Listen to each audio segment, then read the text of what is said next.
Bună, dragilor, și bine ați venit la o nouă filmare. De această dată te invit la 2 citiri de tarot, în cadrul cărora vreau să văd ce mesaje are Universul în acest moment să-ți transmită. Pentru tine, pentru casă, în curând, în viitor, ce nu știi, pe neașteptate și ce o să te mire în situația ta. Numărul 1, piatra roz, numărul 2, piatra galbenă. O să te rog să alegi intuitiv. Poți să asculți un număr pentru tine, un număr pentru altă persoană, un număr pentru o situație, un alt număr pentru altă situație. Sau poți să asculți ambele numere și apoi să-mi scrii în comentarii, să-mi spui care este cea mai potrivită variantă pentru tine. Începem cu numărul 1, piatra roz. Îți mulțumesc pentru că mă urmărești, îți mulțumesc pentru că mi ești alături.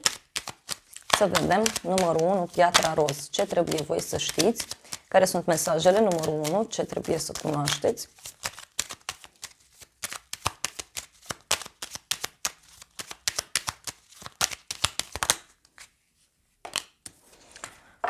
Ok. Se pare că cineva nu vrea să plece. Un copil. Da. Aici, pentru unii, nu știu, văd un conflict cu mama sau un conflict cu o femeie matură. Dacă tu ești femeie matură, ai un copil, poate sunt niște discuții acolo ciudate. Pe de altă parte, simt pe cineva care evită să-și asume o anumită responsabilitate. Este o persoană care, nu știu, fuge de ceartă, fuge de scandal, fuge de o confruntare. Da? Însă văd aici clar o nouă etapă pentru tine, o nouă viață. Pentru că văd aici că ceva s-a pierdut. Da? Cineva a pierdut ceva sau poate dacă ai întrebat de cineva, să știi că persoana asta luptă foarte mult pentru banii săi sau pentru statutul său. Pentru tine avem fidelitatea. Deci în momentul de față ești o persoană fidelă, ești un prieten bun.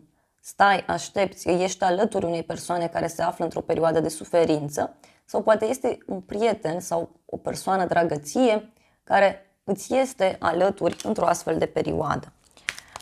Ce văd eu aici clar e un sfârșit și cineva care nu prea acceptă sfârșitul sau tot insistă. Hai să vedem ce trebuie să știi. Ce e cu această carte? Numărul 1. O persoană drăguță, o persoană plăcută, dragă sufletului tău. Poate să fie o persoană care îți face o bucurie mare, da? Este o persoană cu părul deschis la culoare, o persoană plină de viață, o persoană energică, o persoană inimoasă. Da? Poate ești tu și ești într-un moment în care poate ești liniștit sau liniștită sau e ca și cum stai și aștepți să vezi ce se poate întâmpla. Pentru casa ta, da? E cineva care este cu ochii pe tine. Poate cineva din familie. Poate discutăm despre cineva care te urmărește să vadă când ieși din casă, când vii, când pleci, totul. Dar ce mai văd eu clar, numărul 1, este o protecție foarte mare pe care tu o ai în casă și în familie. Asta văd clar, da? Hai să vedem despre ce e vorba. O scrisoare, bun. Fie, nu știu, în casa ta îți vine cineva în vizită și afli un secret sau cât stai în casă, în familie, nu știu, primești un mesaj, o surpriză.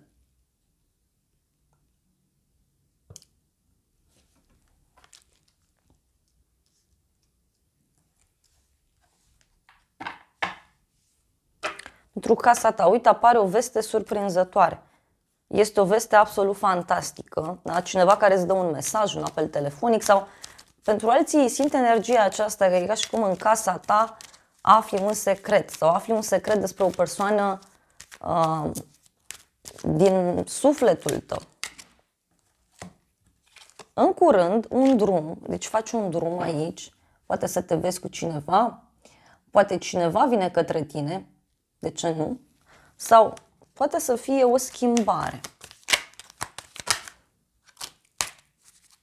În curând. În curând, uite, e o ceartă aici. Intrigi între femei, ceartă, boală, noutăți plăcute. Aici e cineva care are un scandal undeva la drum sau cineva care vine către tine cu o problemă de sănătate sau persoana asta vine către tine să stea și, nu știu, aveți niște discuții în contradictoriu. Te întâlnești cu niște prietene sau cu niște persoane dragi ție și aici poate să fie un mic mare conflict.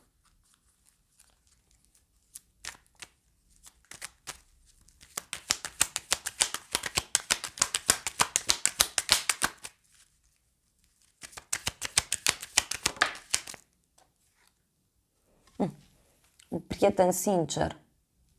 Iar mi apare prietenul ăsta sincer. În viitor avem o întâlnire, dansezi cu cineva sau te întâlnești cu cineva. Dacă ești o persoană singură, poți să cunoști o persoană nouă sau faci o înțelegere cu cineva în viitor.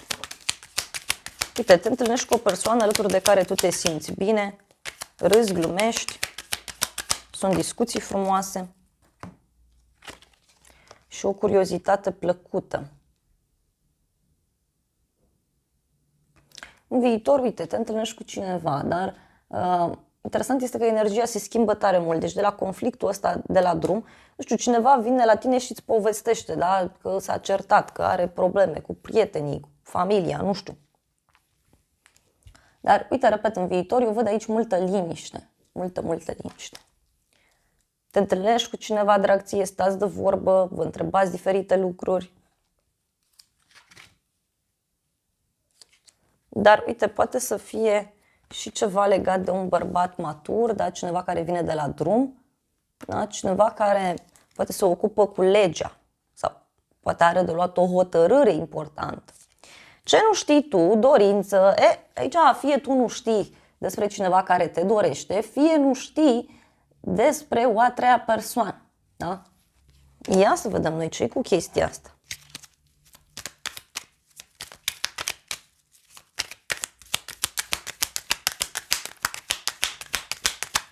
Ce nu știi tu?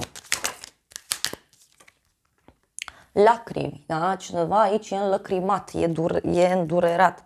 Da? Sau o persoană înlăcrimată, da? Cineva care, nu știu, poate a mințit, da? Cineva care a înșelat, a riscat.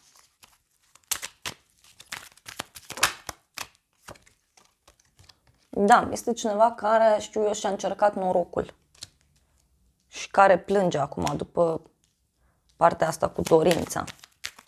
Poate cineva care a greșit față de tine și nu are curajul să-ți spună. Cineva care a făcut ceva din gelozie, văd aici.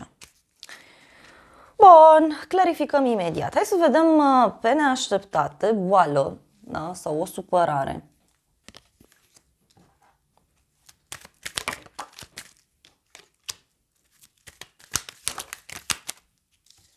Și lăudat, onorat, cununie, relație.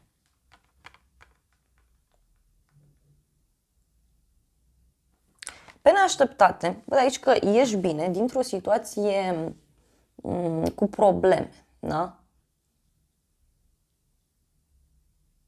Poate vine să spun că pentru unii dintre voi e ca și cum cunoașteți o persoană nouă sau poate să fie o persoană care are probleme sau are legătură cu zona medicală. Pe neașteptate, uite, e cineva supărat aici, trist, face un drum cu viteza luminii, ceva se închide, ceva se transformă. Și ce o să te mire? Un bărbat. Ia să vedem. Ce va face omul ăsta?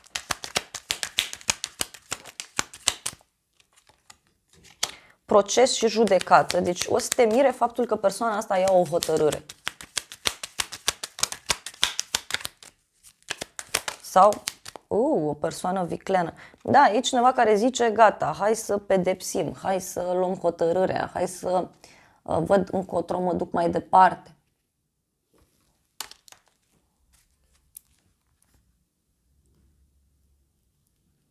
Undeva la o petrecere sau undeva la o zi de sărbătoare.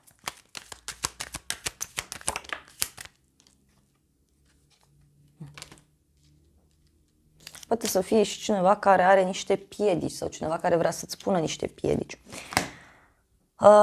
Vreau să clarificăm puțin povestea aici. Da? Despre ce e vorba totuși, că ceva nu e în regulă. Ce nu știi tu? O persoană nouă, o persoană mai tânără, un copil, Da. Probabil tu nu știi aici că e ca și cum cineva a înșelat, cineva a mințit, fără să vrea. O legătură văd cu zodia Leu. Dar a fost ceva foarte rapid, adică nu a fost ceva de durată. În alte cazuri văd pe cineva care, nu știu, și-ar dori să se apropie de tine, doar că se simte oarecum,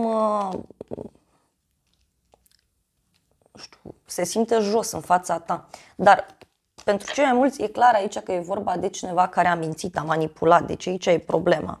Niște lucruri care nu ți se zic. Și să vedem pe neașteptate. Pe neașteptate e un cavaler de cupe care vine către tine și îți face o ofertă. Da? Poate să fie cineva care e pregătit să lupte pentru inima ta.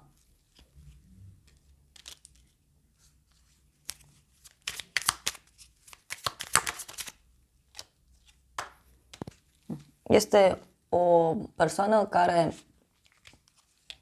este stabilă material aici, sau cineva care vrea să lupte cu tot sufletul. Și ce o să te mire cu persoana asta? 7 de monede, roata destinului. În legătură cu o așteptare foarte mare, persoana asta ia o hotărâre. Poate unii o să rămâneți surprinși de faptul că aflați, nu știu, că cineva vrea să împartă o moștenire, cineva ia o hotărâre în legătură cu o bancă sau în legătură cu o situație care e de mult timp. Da? Și aici e o eliberare care apare. Să vedem îngerii romantici ce zic. Dar aici ce nu știi tu e clar că cineva a înșelat, a mințit, ceva s-a întâmplat. Uite, o nouă iubire, da? Cineva a cunoscut pe cineva nou aici. Sau poate este o nouă persoană care ar vrea să te cunoască.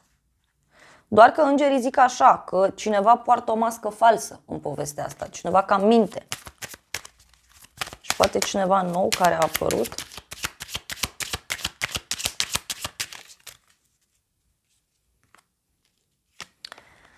Avem mesajul eliberează-te. A venit timpul să preiei controlul înapoi asupra vieții tale. Da? Poate chiar deja ați cunoscut persoana potrivită. Dar e clar, numărul 1, că aici o înșelăciune tot e.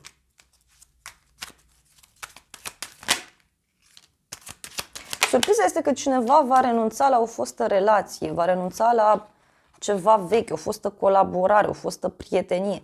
Da? Și surpriza e că cineva își va deschide mintea și va conștientiza că sufletul său pereche e cam diferit de așteptările sale. Bun, hai să vedem acest oracol, ce zice numărul 1. O persoană geloasă, niște bârfe și, nu știu, e cineva care vine, ți aduce un cadou sau îți spune niște cuvinte frumoase. Hai!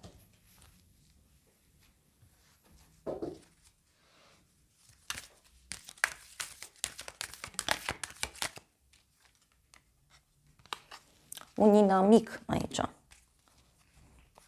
E o persoană care e ca și cum, nu știu, face totul pentru iubire, pentru bani, pentru ceva anume. Dragilor, acestea au fost previziunile pentru numărul 1. Eu vă mulțumesc pentru atenție, vă îmbrățișez cu drag, vă mulțumesc că mi-ați rămas alături până la final. Și dacă ați rezonat cu mesajele, vă invit să vă abonați, să apăsați butonul de like, să lăsați un comentariu, funcții gratuite pentru toți și astfel mă puteți ajuta. Și de asemenea, dacă vrei o citire pentru sufletul tău, găsești oricând pe noua aplicație Cristina Zurba, disponibilă atât pe iPhone cât și pe Android. Te invit cu mare drag acolo oricând ai nevoie de o ghidare. Te îmbrățișez și îți doresc să ai parte de o zi sau de o seară cât mai frumoasă. Bine ați revenit, dragii mei, cei de la numărul 2, cei care ați ales piatra galbenă. Hai să vedem ce spune tarotul pentru tine. Pentru tine, pentru casă, în curând, în viitor, ce nu știi pe neașteptate și ce o să te mire. Să vedem, numărul 2. Îți mulțumesc pentru că mă urmărești, îți mulțumesc pentru că mi ești alături. Foarte interesant. Și la tine a ieșit această energie de așteptare, de fidelitate, de suferință. Da? Și pentru tine a ieșit chestia asta. O să vedem mai departe. Deci aștepți ceva și tu. Ești o persoană fidelă, suferi după cineva. Ești aici un bărbat cu un cadou mare. Da. Poate e cineva care are gânduri serioase cu tine, dacă ești femeie. Dacă nu ai cunoscut pe nimeni, urmează să cunoști. Dar în același timp văd aici că urmează să primești o veste destul de surprinzătoare. Poate privind o despărțire, da? Deci dacă relația de cuplu nu e bună, văd aici partea masculină care se pregătește de o surpriză. E o surpriză foarte mare, da? Pe de altă parte, văd aici și energia unei persoane, da? Care încearcă, nu știu, să-ți ofere un cadou sau încearcă să se apropie de tine. Interesant. Pentru tine avem câinele, da? Fidelitatea. Nu știu, stai și aștepți ceva. Poate ești o persoană fidelă, poate ești o persoană cu un suflet bun. Ce mai văd aici este că simte energia unei persoane care nu acceptă un sfârșit, da? Și tot stă acolo până la capăt. Zice, stau lângă tine până la capăt. Hopa, în viitor au ieșit 2 cărți, acum am văzut. Interesant. Și cineva care are planuri mari de viitor. Hai să vedem ce e cu cățelul ăsta aici, cu fidelitate. Ei, e o persoană care plânge, care suferă, da? Este o persoană înlăcrimată după o pagubă. E o pagubă aici și un conflict care fie a fost la o zi sfântă, la o zi mare sau care urmează să fie. Hai să mai vedem o carte.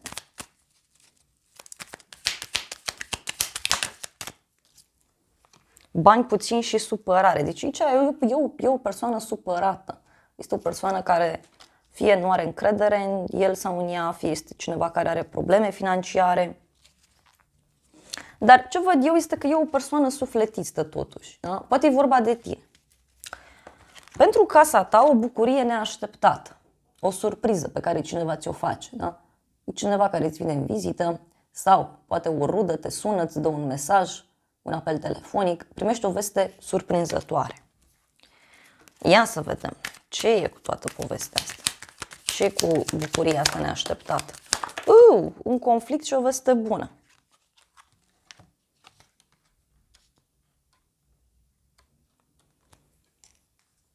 Aici, în casa ta, poate fi un fel de conflict sau poți să afli de un conflict că s-a încheiat. Da?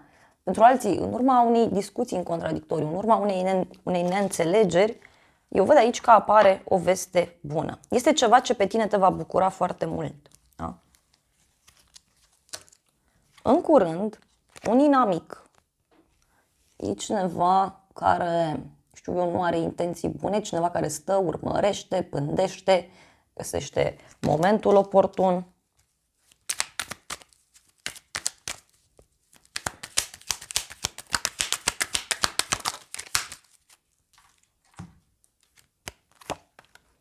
Avem dragoste sinceră și companie plăcută. Da, poate în curând este cineva care ar vrea să se apropie de tine, este o persoană sinceră, dar în același timp văd și pe cineva care se poate băga în relația ta de cuplu. Poate cu un sfat, da? Poate e o prietenă sau cineva din jurul tău care îți dă un sfat mai puțin plăcut. Ia să mai vedem o carte. Ce e cu inamicul ăsta? Pentru că e cineva care pândește, cineva care stă la colț.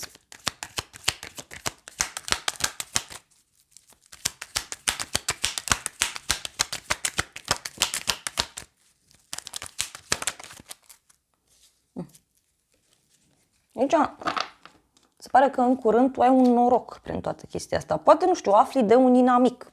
Poate afli că mai e cineva, da? Sau că partenerul, nu știu, se duce prin altă direcție. În viitor avem aici un bărbat matur și niște mesaje în viitor. Poate este un prieten bun sau cineva din familia ta, este o persoană asumată, sinceră, cineva care a suferit, cineva care a trecut printr-o pierdere sau cineva care trece în acest moment printr-o pierdere. Da? Și aici văd niște mesaje care ți se dau, niște vorbe. Ia să vedem. O negociere. Hai să vedem în viitor despre ce e vorba. Ei, în viitor văd că persoana asta trece printr-o schimbare și vine și îți spune sau poate să-ți ceară un sfat. Este o schimbare pentru sufletul său. Da? E ca și cum persoana asta zice, gata, las suferința deoparte, da, trec peste faliment, trec peste demisie, trec peste tot ce s-a întâmplat și vreau să mă bucur de viață. Schimbarea pe care omul ăsta o face, vestea pe care ți-o dă, e cu mare bucurie pentru tine. Sau faptul că apare persoana asta în viața ta, știu eu, te poate ajuta. Pentru că e cineva, uite, pe care fie îl cunoști într-o casă străină, fie este o persoană care stă în altă casă. Deci poate este o rudă de-a ta, da? Sau, nu știu, un vecin, cineva. Uite, iar mi-apare bărbatul ăsta și musafiri. Ce nu știi tu? Supărare. Ok, deci tu nu știi aici că cineva e foarte supărat sau că cineva suferă. Este o persoană foarte sensibilă. Cineva care stă singur, singură, e trist, e tristă. O supărare și o veste onorabilă și un cadou. Deci aici tu nu știi că, nu știu, cineva a luat o hotărâre, este o veste bună, da? Este o veste surprinzătoare. Doar că, nu știu, parcă cineva a avut parte de o surpriză neplăcută. Da?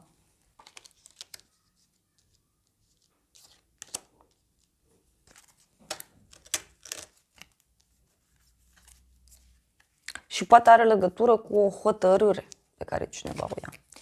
Pe neașteptate, gelozie sau pe neașteptate afli despre ceva. Da? Poate fi o persoană puțin geloasă aici. Ia să vedem noi.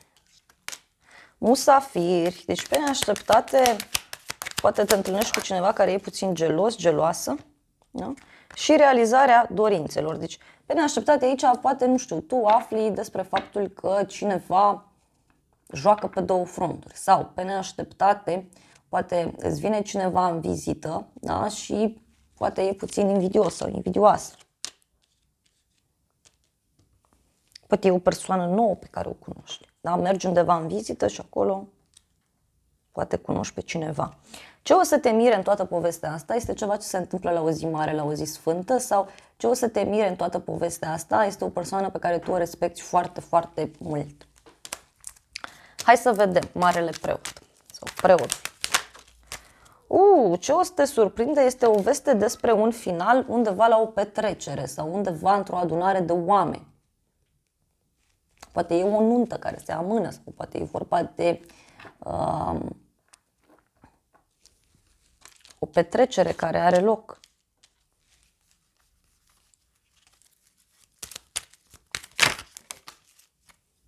Da? Și ține, uite, și de o problemă de sănătate a cuiva.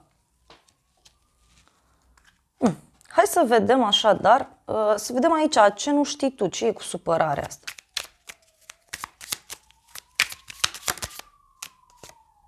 Nouă de monede, deci cineva aici parcă nu mai are încredere în el, în ea, sau poate este cineva care are o problemă financiară foarte mare și nu îți spune.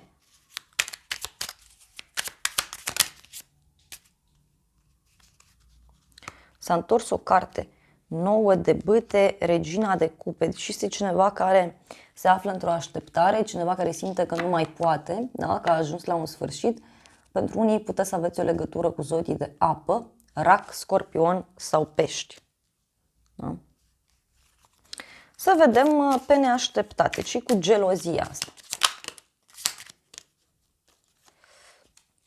Nebunul, ok, cineva aici reacționează într-un mod tare nebunesc, da? Poate să fie vorba despre o nouă persoană care apare sau despre un adevăr pe care îl afli. E cineva care acționează aici fără să se gândească, fără să gândească prea mult, fără să își pună, știu eu, ceva în minte. Cavalerul de spade, deci e cineva care are o reacție tare ciudată aici.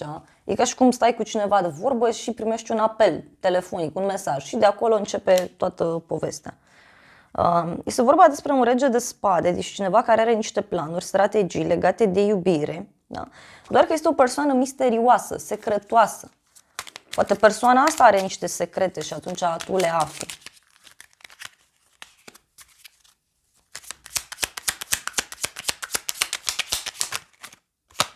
Temperanța, o legătură cu un săgetător. Poți să afli de cineva că joacă pe două fronturi. Sau te revezi cu o persoană încerci să dai la pace și fix atunci apare situația. Să vedem ce o să te mire aici cu întâlnirea asta. Cavalerul de bâte. Aici o să te surprindă o persoană, da, care se va simți atrasă de tine, sau este o persoană care îi place să se aventureze. Da? E cineva care acționează fără să gândească prea mult. 2 de bâte, da? E cineva care a stat într-o așteptare mare sau cineva care vine de la drum lung, poate să fie.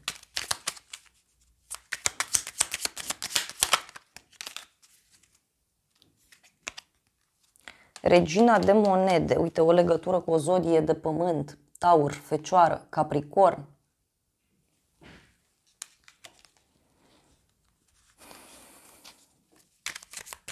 Poate este și o femeie. Pajul de bâte. Da, deci uite, poate cineva îți face cunoștință cu o persoană sau afli o informație prețioasă de la o prietenă sau de la o femeie importantă. Hai să vedem ce zic îngerii romantici în situația asta. Îngerii romantici zic că sunt niște probleme în familie sau probleme cu părinții, da? Nu știu, ai niște probleme în familie sau poate să fie vorba despre faptul că e nevoie să-ți rezolvi niște lucruri în casă, în familie, tocmai pentru a fi liniștit, da? Cumva să-ți ierți părinții, să faci pace. Apoi avem renunță la fosta iubire. A venit timpul să cureți energia, da? Pentru că e cazul să-ți deschizi mintea și să înțelegi că sufletul tău pereche este diferit de așteptările tale. Și numărul 2. Aici, undeva, uite, pentru că îngerii zic clar că trebuie să fii atent la anumite semne pe care universul ți le oferă. Hai să vedem acest oracol ce spune, numărul 2.